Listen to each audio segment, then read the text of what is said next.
Welcome to the Bat Lessons Book Club. I'm Alex. And I'm Brian. And this week we're talking about Absolute Batman number 15. I don't know why I say this week, this time.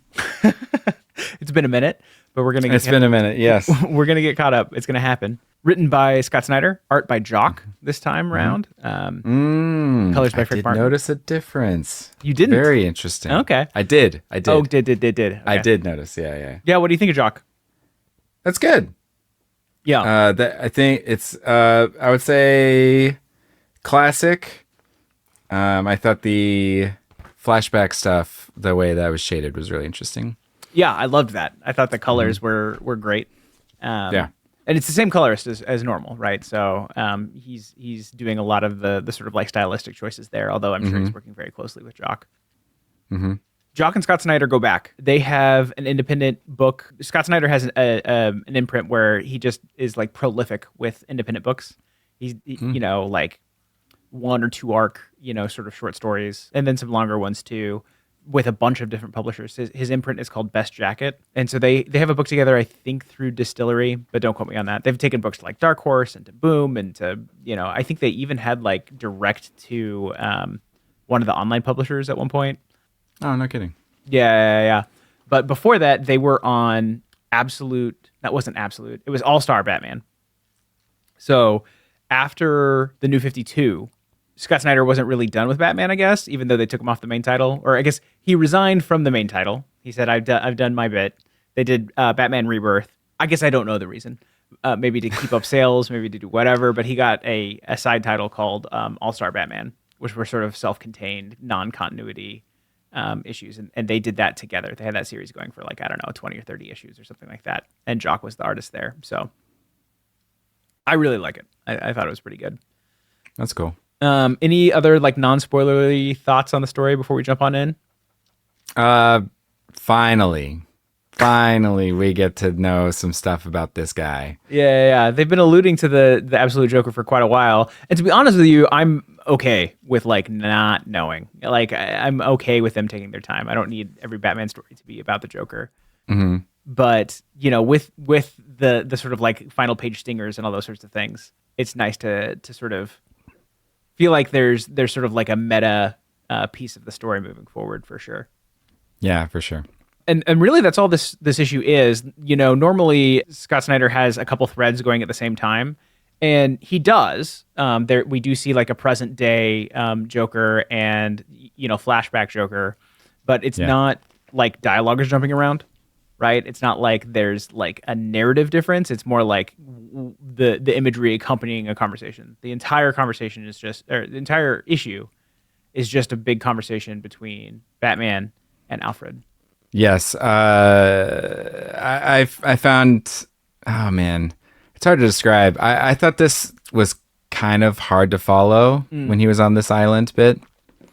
As it like kind of progressed, everything else I found like really easy to follow, but this island bit it kind of confused me a little bit. I had to read it twice. So I'm interested in what you took away from it, because it's possible that there's stuff I'm missing, but the vibe I got was that there wasn't really a story beat here other than he's rich, he owns a bunch of islands all over the place, and he hunts people on them. It's like very Kraven the Hunter. He's mashing up his favorite Spider-Man villain with the Joker for some reason. But, you know, you get the vibe at first, right? He flies into the island. Alfred's telling us about that. Later, he's hunting animals.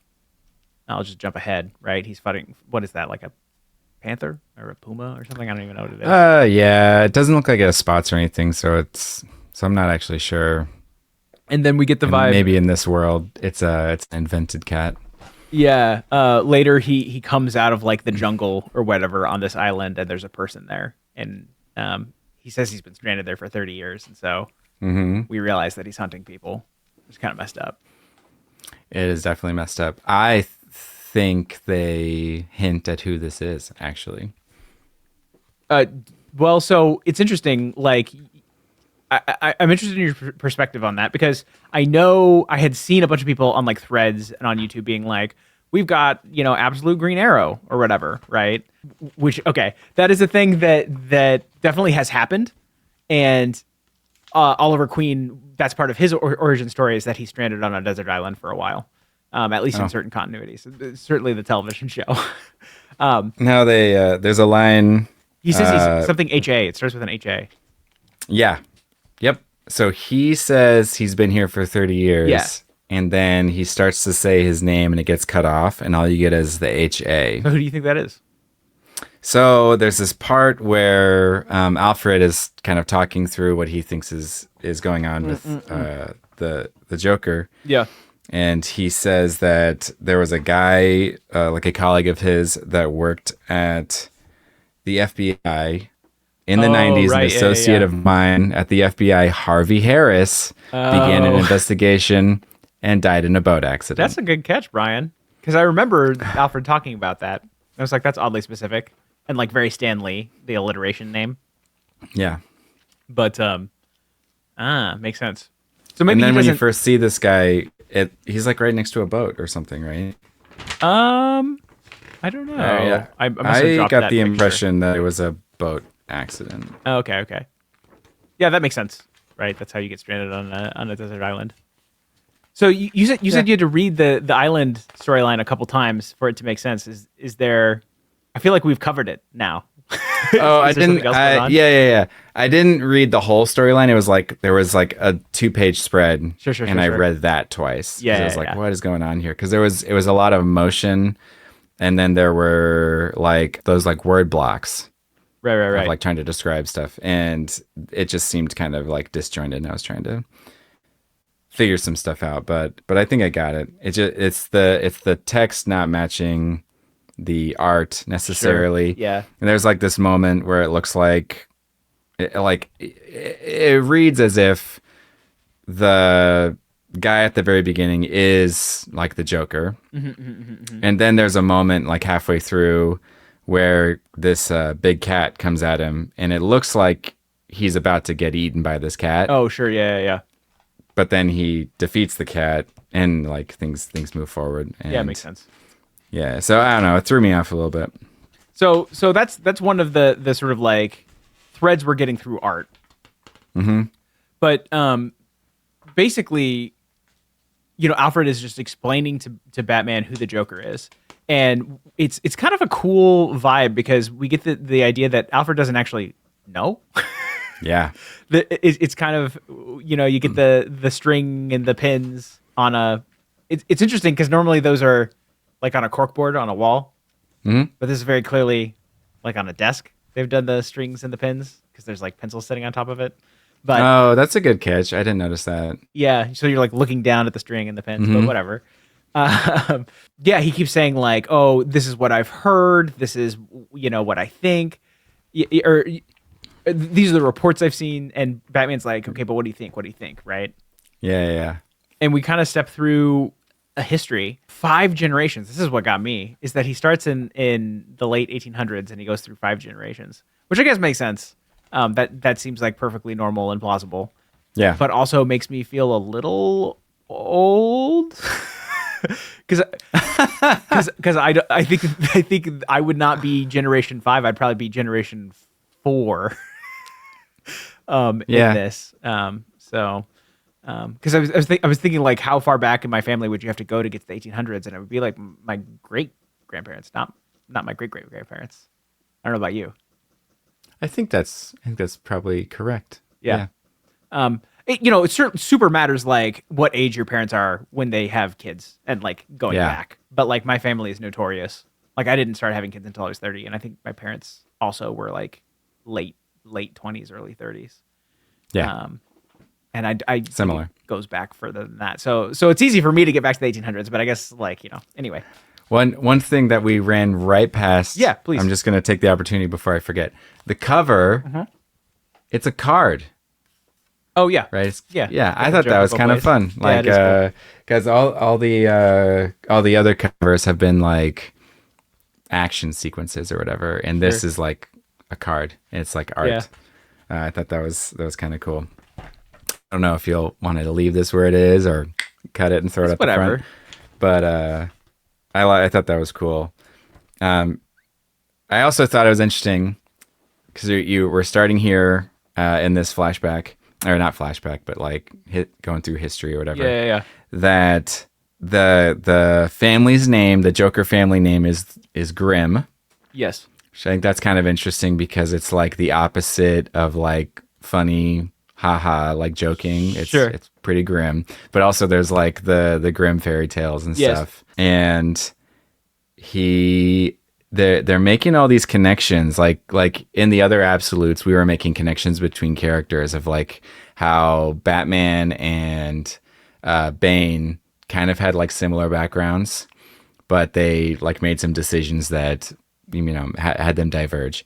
Right off the bat they say that like this kid is a street performer at like an orphanage or something, or no, maybe he runs orphanages. He runs orphanages, Yeah, but they talk about like his philanthropy, his charity. Yeah. He especially devoted to children's causes, and I was like, Batman, Bruce Wayne? No, that's 100% what it's meant to be.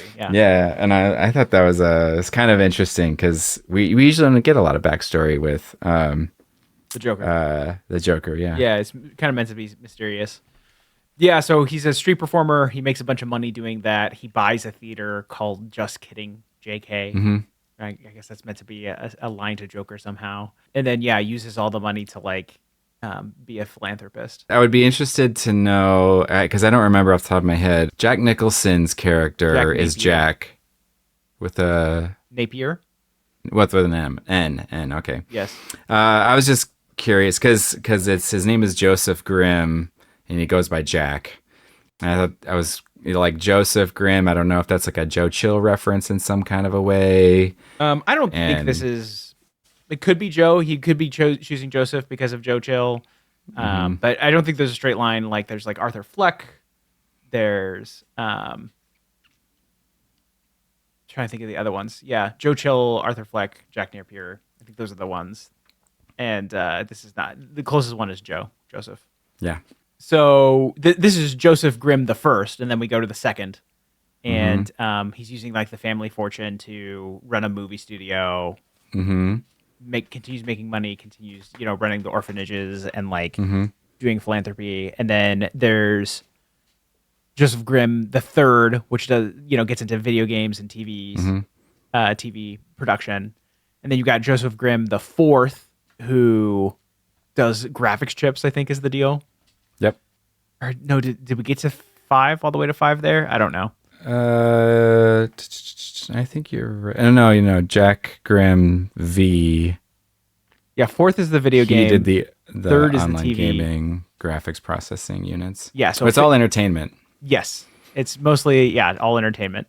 So that's all the stuff we know for sure, and that's when Batman's like, cut the bullshit. What do you think, right? Mm-hmm. And he starts talking about stuff that he's heard, which is like. He's heard that Joseph the First would use like laughing gas to convince people to like give him money, right? They became very suggestible, right? He's like drugging them. And then he hears that they're not just doing philanthropy, like they're also like giving money on both sides, right? So they're trying to help the Allies and the Axis during the World War. They're trying to help, play. So it's like, evil billionaires. They're not benevolent billionaires. Yeah. So the like the layering of the story is kind of fun because like the first one is like, what did the books say? Right. And the books are like, what's the facts? They're squeaky clean. Yeah. Okay, now what's hearsay? This is story number 2, hearsay. So it's like people died. They were crooked because they were investing in both sides so that no matter who won, they made money or whatever. And it stepwise gets worse. So like it starts out as like, oh yeah, this kid, drugged some people. That's not great. And then it was like, oh, and then they invested in both sides of like some like movie deals. Yeah. And it's like, all right, okay, and it's like, and also, like the biggest war in the history of humanity. That also, and like it just gets kind of worse. Bruce is like, okay, listen, I asked you what you believe. Yeah. You've told me the paper trail. Yeah. Now you've told me what other people say. Yeah. What do you think? What do you think? Right. And he's like, I think that these are not 5 different people. It's like it's the iPhone. It's the internet communicator. It's the phone. It's the widescreen iPod with touch controls. These are not 3 separate devices. Yes. These are one Joker. And he's like, he's using babies from the orphanage to like live forever. Yeah. And it's a callback to art we've actually seen in previous issues where it is. Yeah, we were seeing the Abomination where there was like things growing out of the Joker in like really grotesque ways. Mm-hmm. And so we get the vibe that like not only does Alfred think this, but it's probably true, right? This is probably the deal, is that like it's like the QAnon stuff, but for real, like satanic rituals, drinking, baby blood or whatever. That's the type of billionaire that Joseph Grimm is, and he's just like reinvented himself every generation. And then the art, he's like truly demonic. He's got like horns, and he becomes an abomination. 3 layers of teeth. He does, yeah. We kind of see that there, kind of freaky, and just this wild splash. Transforms at will. Yeah, thought that was pretty interesting. He has control over it. Right. This is him coming for. We assume, what is it, Harvey Harris or whatever. Harvey Harris, yeah. And he eats him, which is crazy. And so he made a big deal out of this Grimm family never laughs. So like they're doing all this entertainment stuff. They make everyone else laugh, but they're never smiling, never laughing. Yeah. But then you have like this moment, and he says the only time they ever laugh, according to like the hearsay or whatever, is basically when terrible things happen. Right. Like they do all this like R&D for crazy science stuff. So like when they did the nuclear test, right, they laughed then, and so he's saying like when you hear them laugh, it's too late. It's like the last thing you hear. Yeah. Like true evil incarnate stuff, for Yeah. sure. Cool action shot. Batman swinging through. Yeah. I mean, in this section, I thought it was kind of funny because like we've gotten this exposition in the past of like Alfred sharing his thoughts. Yeah. And so like we had this series where he was like, you got to tell him the truth. You got to let him know. And then like the whole Arkham thing happens. And he's like, oh, God, why did I tell him? I shouldn't have told him. And it's like all this stuff that's going on in his head. And so this is what's happening here is he's like, this poor kid, like he just listens to it. And he didn't sign up for any of this stuff. Mm-hmm. And I told him, not because I thought he needed to know, but I just couldn't handle it anymore. I couldn't keep it to myself. I had to tell someone. Yeah. And I thought that was like an interesting, another like interesting layer of insight into how Alfred thinks about things. Yeah. And like his own internal monologue. Yeah, he's like grappling with how to mentor, right? Yeah. And he feels like a little screwed both ways. Like not telling him wasn't working. And now that he's told him, because what happens, right, is Batman turns away from Alfred and he says, I've heard enough.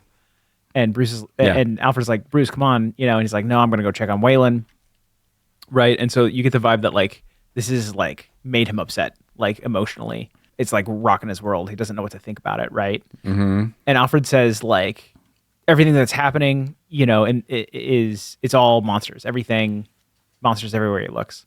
And it's actually interesting. There's a caption here where they bring up Absolute Wonder Woman. They say the other night I found him watching a story about a woman in Gateway City who claims to be magic, some kind of god warrior from hell. That's Absolute Wonder Woman. Yeah, there's a cool like little nod to the fact that those other things exist, right? Then he's talking about like his friends are turning into monsters and like he's fighting monsters everywhere, right? And if you can imagine, like I in my life right now have a lot of like existential crisis about like war starting and like AI coming for everyone's jobs and like it's my tummy hurts real bad all the time, and I think again this is Scott Snyder sort of speaking to the moment of like Batman seeing all this crazy stuff happening and it's kind of like he's not well, right? Yeah. And so it's easy to identify with that. I see, everyone likes to put themselves in the shoes of the hero or whatever, but sure. I wish I could just go out into the night and swing away, Yes, totally. and punch my problems. like I do want to read this one section that you're talking about, because like the way it is layered, like I got to the end and I was like, relatable. Yeah. It's like, he didn't sign up for this. Sure, he wanted to fight, to punch back, to scream, but in just the last year, the world has cracked itself open and revealed its true face to him. All its monsters everywhere he looks. Yeah. And I got through that section. I was like, yeah, man. Yeah. Yeah. Yeah. It's kind of crazy. Yeah. I do find it interesting that we hear like Alfred's thoughts. We never hear Bruce's thoughts. Yeah. He doesn't have an internal monologue. And so he comes like he's reacted. He said, I need to step away, essentially. Yeah. And then you see this splash page while you're hearing what Alfred thinks. And Bruce just looks like he's just a rock. He's just dealing with it, But I think that's like part of the mystique, I guess, of Batman, is that every now and then you get to like learn about his internal conflict, but you never really get to see it from the outside. Yeah. And he just seems like he's got it all put together. He's got the tough like turtle shell on the outside. Yeah. Right. But Alfred knows, and we know, right? We're taking a peek in there. And then the last couple pages is after Joker has been on the island and he's killed, this Harvey Harris guy. He comes back. He's like at a limousine. He pulls up at this palatial estate. They call it the Manor, and there's a butler and he welcomes him home. He goes to a grandfather clock. He sets the time and it opens up and he says, I'm going to the cave. Yeah. So yeah, very much the cracked mirror universe where Joker is Batman. Yeah. And I think like these last shots where you see just like the full body shot of, I don't know, Mr. Grimm. Yeah, Joseph Grimm. Is actually, in my opinion, like pretty good evidence that Alfred's on the right track about him being just like one person for several generations, because the way he dresses is still like very like 1930s style. When it is like purportedly in the 2020s when this like takes place. If you look through like the history part, there's like, I don't know if it's Joseph III or something, looks a lot like this, which I found pretty interesting. Yeah, this shot here. Yeah, sorry, I had to pull it up. Oh, yeah, he's got the suspenders, right, and the high-waisted pants and the sort of like the trench coat. Yeah, and comparing that back to some of this earlier art, for sure. Yeah, you get the vibe that may have been the style at one point in time, and he's still rocking it. Yeah. And it's also interesting to me how there's been a bunch of different Batman things that kind of reference when like Batman and like our reality became to exist. Yeah. Which is like the late 1930s.